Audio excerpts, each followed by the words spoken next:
নমস্কার, আমি রাজীব চক্রবর্তী। আপনারা দেখছেন আপনাদের চ্যানেল অ্যাস্ট্রো রাজীব। মাসিক রাশিফল ২০২৫ জুলাই মাস কেমন যেতে পারে সে সম্পর্কে থাকছে আলোচনা। আজকের আলোচনার কেন্দ্রবিন্দুতে রয়েছে বৃষ।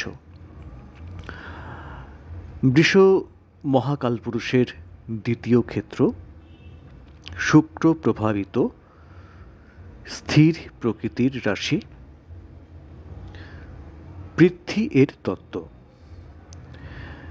মূলত রাশি অধিপতি শুক্র কার্যত সারা মাস ধরেই এই রাশিতেই অবস্থান করছেন এবং শুক্র বৃষ রাশিতে কিন্তু যথেষ্ট সুখী থাকেন এবং বেশ শক্তিশালী থাকেন। প্রথমত নিজের ঘর, দ্বিতীয়ত শুক্র এই ঘরে বেশ পাওয়ারফুল। অন্যান্য যে সমস্ত প্ল্যানেট পজিশন আছে সার্বিক বিচারে দেখা যাচ্ছে বৃষর এই মাসটি, জুলাই মাসটি কিন্তু সোনা ফলানোর মাস। কিভাবে আলোচনায় আসবো, তার আগে বলবো যারা নতুন দেখছেন চ্যানেলটি সাবস্ক্রাইব করে নেবেন, কারণ প্রত্যেক মুহূর্তের আপডেট পেতে চ্যানেলটি কিন্তু সাবস্ক্রাইব করে নেওয়া প্রয়োজন। ফোন নাম্বার, হোয়াটসঅ্যাপ নাম্বার থাকলেও চাইলে যোগাযোগ রাখতে পারেন। দেখুন, এই মুহূর্তে আপনাদের একাদশপতি দেবগুরু বৃহস্পতি দ্বিতীয় স্থানে অধিষ্ঠান করছেন। আপনাদের যোগকারী গ্রহ শনিদেব, তিনি আয়, লাভ এবং সাফল্যের ক্ষেত্র একাদশ ঘরে অবস্থান করছেন। রাশি অধিপতি স্বয়ং তিনি অবস্থান করছেন রাশিতে এবং আয়, লাভ, সাফল্যের ক্ষেত্র থেকে যোগকারী গ্রহ অর্থাৎ ভাগ্যপতি এবং কর্মপতি তিনি শুক্রকে দেখছেন, রাশি অধিপতিকে দেখছেন। মূলত সাকসেস সেটা কিন্তু আপনাদের করায়ত্ত হয়ে রয়েছে। যাদের ব্যক্তিগত জন্ম ছকে অত্যন্ত শুভকর দশা অন্তর্দশা চলছে তারা ডেফিনেটলি সোনা ফলাবেন, কিন্তু যাদের সেই রকম চলছে না তারাও কিন্তু সুফল পাবেন। আলোচনায় আসব। একাদশপতি দ্বিতীয় স্থানে অর্থাৎ ধনযোগ কিন্তু তৈরি হয়ে রয়েছে। বৃহস্পতি আপনাদের অষ্টম অধিপতি, সেই অষ্টম অধিপতি দ্বিতীয় ক্ষেত্রে থাকা এইটা তেমন সুখকর ফল না হলেও বৃহস্পতি যখন আপনাদের একাদশপতি হয়ে ধনক্ষেত্রে অবস্থান করছেন সেই ফলটাও কিন্তু তিনি দেবেন। ফলে শুভ ফলই আপনারা কার্যত পাবেন, কারণ গ্রহটির নাম দেবগুরু বৃহস্পতি। শরীর স্বাস্থ্য তুলনামূলকভাবে বেশ ভালো থাকবে বৃষর আশা করা যাচ্ছে। বৃষর সন্তান ক্ষেত্র তুলনামূলকভাবে বেশ শুভ, তাদের শরীর স্বাস্থ্য নিয়ে বিশেষ উদ্বিগ্ন হওয়ার কোনো কারণ নেই। সন্তানদের ডেভেলপমেন্ট বা তাদের আর্থিক অগ্রগতি এই মাসে অনেকেই দেখতে পাবেন। এবার ধরুন যাদের বাচ্চা 2-3 বছরের, তাদের আর্থিক অগ্রগতি আপনি কি দেখবেন?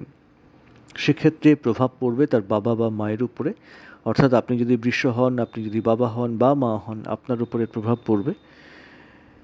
এরপর যেটা বলার আছে, 16 তারিখ পর্যন্ত মায়ের স্বাস্থ্য মোটামুটি ঠিকঠাক আছে। 16 তারিখের পর থেকে মায়ের স্বাস্থ্যের দিকে একটু নজর দেওয়ার প্রয়োজন থাকছে।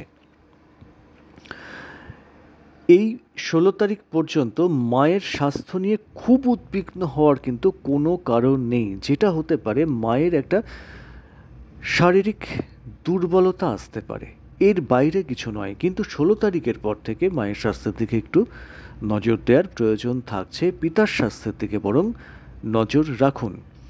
চলে আসবো মোস্ট ভাইটাল ক্ষেত্র অর্থ। এই মাসটা বেশ শুভ ফল কিন্তু আপনারা পেতে চলেছেন। জুলাই মাস বৃষ রাশিকে আর্থিক দিক থেকে মোটামুটি সুখী রাখবে। টাকা আসে কোথা থেকে? নাই চাকরি, নাই ব্যবসা, নাই সেলফ প্রফেশন। এই মাসে যারা কর্মপ্রার্থী তারা কিন্তু নতুন কোনো জায়গায় ঢুকতে পারেন। মানে নতুন কর্মপ্রাপ্তি কিন্তু হওয়ার সম্ভাবনা থাকছে। যারা কোনো একটি অফিসে কাজ করছেন কিন্তু আরেকটা অফিসে চলে যেতে চান, এই সময়টাকে কিন্তু কাজে লাগাতে পারেন। কিন্তু যেহেতু দশম ক্ষেত্রে রাহুর অবস্থান, যদিও সেখানে দেবগুরু বৃহস্পতির দৃষ্টি পড়ছে, কর্মক্ষেত্রে মাঝে মাঝে একটু অশান্তি বলুন বা পরিবেশটা মনোমতো না হওয়া বলুন, সেটা থাকবে। চাকরি চলে যাবে, না না না, সে কথা একদমই বলছি না। চাকরি চলে যাওয়ার মতো কিন্তু কোনো অবকাশ থাকছে না। যারা কর্ম পরিবর্তন করতে চান, একটু বুঝে শুনে করুন। করার মতো পরিস্থিতি আছে, কিন্তু একটু বুঝে শুনে করা কিন্তু দরকার, একটু বাঁচিয়ে নিয়ে। কারণ আপনি যেখানে কাজ করছেন সেটা দীর্ঘদিন আপনি চেনেন, জানেন, সেই পরিস্থিতি তো আপনি জানেন। একদম নতুন জায়গায় যেখানে আপনি তো জানেন না, সেক্ষেত্রে পরিবেশ পরিস্থিতি খতিয়ে দেখে তারপর অগ্রগতি বা চেঞ্জ করাটা বাঞ্ছনীয় হবে। নতুন কর্মযোগ থাকছে বলেছি, তবে মনোমতো কর্মপ্রাপ্তি নাও হতে পারে। তবে যেখানেই কাজ পান মোটামুটি সাজানো গোছানো অফিস, ডেকোরেশনটা খুব ভালো হবে, এইরকম একটা সুসজ্জিত অফিসে কিন্তু কর্মপ্রাপ্তির সম্ভাবনা থাকছে। কর্মক্ষেত্র তুলনামূলকভাবে শুভ ফলই আশা করতে পারেন। খুব নেগেটিভ নয়, আবার মাঝে মাঝে একটু অসুবিধা হবে, একটু পরিস্থিতিটা এদিক ওদিক হবে, কিন্তু সেক্ষেত্রে মারাত্মক লেভেলের কিন্তু কিচ্ছু হওয়ার কোনো সম্ভাবনা নেই। চলে আসবো ব্যবসা ক্ষেত্র কেমন থাকবে। দেখুন, বৃশ্চিকের ব্যবসা ক্ষেত্র এই মুহূর্তে কিন্তু খুব ভালো পজিশনে যে আছে এটা কিন্তু বলা যাচ্ছে না। ব্যবসার এই মাসে একটু উন্নতি হবে, একটু গ্রোথ আসবে, ডেফিনেটলি আসবে। কারা ভালো ফল পাবেন? ভালো ফল পাবেন যারা ফুড আইটেম নিয়ে কাজ করেন, তারা ভালো ফল পাবেন। ফাস্ট ফুড নিয়ে যারা কাজ করেন ভালো ফল পাবেন। যারা পোশাক আশাকের কাজকর্ম করেন, পারফিউম, শৌখিন দ্রব্য, এই সমস্ত কাজ কারবার করেন, তারা কিন্তু সুফল পেতে চলেছেন। যারা ধরুন সাজসজ্জা নিয়ে কাজ করেন, মেকআপ আর্টিস্ট, যারা কেউ অভিনেতা, বাচিক শিল্পী, সেলফ প্রফেশনের মধ্যে, তারা কিন্তু শুভ ফল পাবেন। চলে আসবো মোস্ট ভাইটাল পার্ট, লেখাপড়া। দেখুন, চতুর্থ ক্ষেত্র সেটা কিন্তু কার্যত ড্যামেজ হয়ে আছে। মঙ্গল সেখানে অবস্থান করছেন, দ্বাদশপতি চতুর্থ ক্ষেত্রে অবস্থান করছেন, সঙ্গে কেতু, সঙ্গে সেখানে রাহু দৃষ্টি। ফলে মন মানসিকতায় একটা উত্তেজনা আপনাদের থাকবে, মনের মধ্যে একটা জ্বালা জ্বালা ভাব, কিছুতেই যেন শান্তি না পাওয়া, এইটা তো ডেফিনেটলি থাকছে। তো সেই ক্ষেত্রে বলবো, নিম্নবিদ্যা মোটামুটি মাসের প্রথমার্ধে তুলনামূলকভাবে কিন্তু শুভ দেখাচ্ছে। তারপর 16 তারিখের পর থেকে নিম্নবিদ্যা সেই অর্থে সুফল হয়তো দিচ্ছে না, কিন্তু যারা উচ্চ বিদ্যার সঙ্গে জড়িত তারা সুফল পাবেন। যদিও দেবগুরু বৃহস্পতি রাহু দৃষ্ট, মাঝে মাঝে একটু ঘোটালা হয়তো তৈরি হবে, আলটিমেট সুফল পাবেন এবং আপনারা সেক্ষেত্রে শুভ ফলেরই আশা করতে পারবেন বা পারছেন। আপনাদের নবমপতি তিনি একাদশ স্থানে অধিষ্ঠান করছেন, যার ফলে ডেফিনেটলি উচ্চবিদ্যা সেখানে কিন্তু একটা গ্রোথ দেখাচ্ছে, আপনাদের একটা সাকসেস দেখাচ্ছে। গবেষণাধর্মী কাজে মাঝে মাঝে বাধা আসবে, কিন্তু সেখানেও সাকসেস আপনারা পাবেন। দেখুন, সমুদ্রে তো ঢেউ থাকবে, তা বলে কি আপনি সেখানে সমুদ্রে যাবেন না? নাকি সমুদ্রে স্নান করবেন না? নাকি সমুদ্রের উপরে জাহাজ গেলে সেই জাহাজে আপনারা চড়বেন না? ঢেউ থাকবে, সেটাকে অতিক্রম করে আসতেই হবে এবং আপনারা এখানে কিন্তু জীবনে সাকসেস পাচ্ছেন। চলে আসবো রিলেশন ক্ষেত্র কেমন থাকবে। রিলেশন ক্ষেত্র মোটামুটিভাবে শুভ আশা করা যাচ্ছে। রিলেশন মোটামুটি শুভ আশা করা যাচ্ছে। যারা প্রেম করতে চাইছেন, প্রপোজ করতে চাইছেন, এই মাসে কিন্তু করতে পারেন, সেক্ষেত্রটা কিন্তু ভালো দেখাচ্ছে। স্বামী বা স্ত্রী, এদের স্বাস্থ্যের দিকে নজর রাখুন।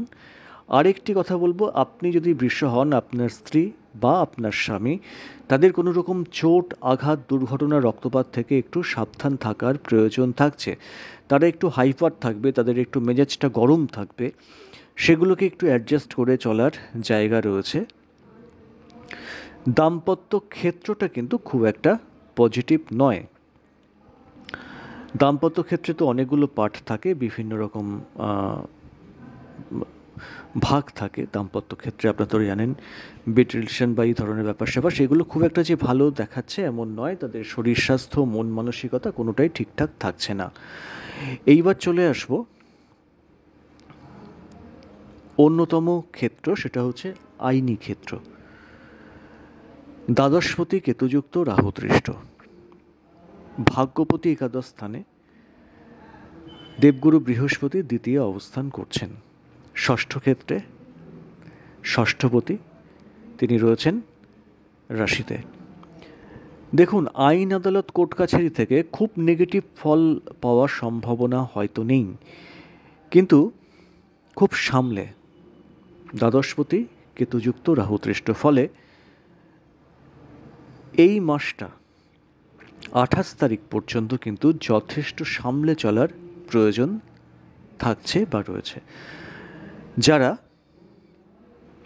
বাড়ি ভাড়া থাকেন বা বাড়িতে ভাড়া থাকেন বা ভাড়া দেন, সেক্ষেত্রে তুলনামূলকভাবে শুভ, তাই নিয়ে কোনো চিন্তাভাবনার খুব একটা কারণ কিন্তু দেখা যাচ্ছে না। যারা সম্পত্তি কিনতে চাইছেন বা সম্পত্তি বেচতে চাইছেন, কোনো ক্ষেত্রেই এগোনোটা কিন্তু ঠিক হবে না। শরিকি সম্পত্তি নিয়ে বিবাদ হওয়ার সম্ভাবনা আছে। এই সময় মাপজোক করা, কোনো রকম রেনোভেশন করা, কোনো রকম গণ্ডগোলের মধ্যে সম্পত্তি ক্ষেত্রকে নিয়ে যাওয়া, সেগুলো থেকে একটু সাবধান থাকতে হবে। সাবধান থাকতে হবে প্রতিবেশীদের থেকেও। এই সময় হয়তো কোনো একটা পাঁচিল করতে গেলেন, তার থেকে একটা অন্য গণ্ডগোল তৈরি হয়ে গেল, এইসব ব্যাপার থেকে সাবধান থাকার প্রয়োজন থাকছে। না জমি জায়গা কেনা, না বাড়ি করা বা বাড়ি কেনা, ভূমিজ যে কোনো কাজ থেকে যথেষ্ট দূরত্ব বজায় রাখতে হবে। গাড়ি কি কেনা যেতে পারে? গাড়ি কেনা যেতে পারে, ব্যক্তিগত গাড়ি সেটা কেনা যেতে পারে, কিন্তু সেক্ষেত্রে আপনার ব্যক্তিগত যে জন্মছক, সেটাকে কিন্তু একটু দেখিয়ে নেওয়ার প্রয়োজন আছে। এই সময়ে দশা, অন্তর্দশাটা ঠিক কেমন চলছে, গাড়ি কেনার উপযোগী কিনা, বা কিনলে কোনো রকম সমস্যা আসতে পারে কিনা। চতুর্থ ক্ষেত্র ড্যামেজ, ধরেই নিন চতুর্থ ক্ষেত্র খুব একটা ভালো রেজাল্ট কিন্তু আপনাদের দিচ্ছে না। মঙ্গল ড্যামেজ হয়ে পড়ে রয়েছে রাহুদৃষ্ট হয়ে। যদিও মঙ্গল অগ্নিকারক গ্রহ, তিনি অগ্নিক্ষেত্রে প্রবেশ করেছেন, তার একটা আলাদা পাওয়ার এসছে, কিন্তু কেতুযুক্ত রাহুদৃষ্ট, এটাই হচ্ছে ভয়ের কারণ। যারা বিদেশে আছেন খুব সতর্কতার সঙ্গে থাকুন। 28 তারিখ পর্যন্ত কিন্তু একদম সাবধানে থাকার প্রয়োজন আছে। সাফল্য থাকবে, সাফল্যে কাঁটা থাকবে, সেই কাঁটাকে তুলে তবে কিন্তু সাফল্যের মুকুট মাথায় পড়তে হবে বৃষকে। মোটামুটি একটা আভাস দেওয়ার চেষ্টা করলাম, কেমন লাগলো জানাবেন। আজ এ পর্যন্তই, নমস্কার।